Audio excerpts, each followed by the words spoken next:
खसखस है 1 चम्मच, 1 चम्मच जीरा है, नमक है, ये नारियल है महीन टुकड़े में काट लिया है, और कश्मीरी लाल मिर्ची है। चटनी बनाने जा रहे हैं लहसुन की। अब इसको ग्राइंड करने जा रहे हैं। पहले सूखा पीस लिया था, अब इसमें पानी डालेंगे।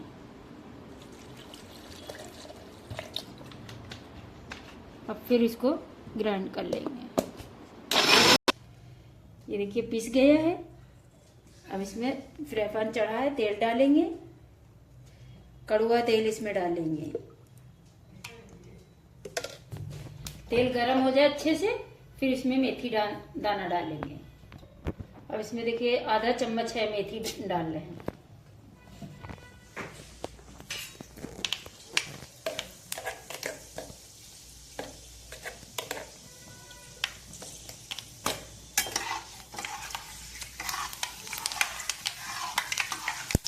हम मेथी ज्यादा नहीं करेंगे, देखिए इतनी कर रहे हैं। अब इसमें डाले दे रहे हैं ये चटनी।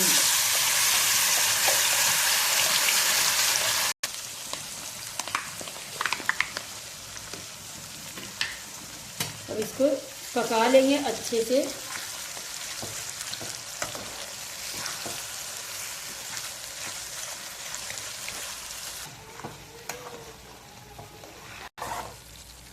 ये देखिए चटनी बनके तैयार हो गई है।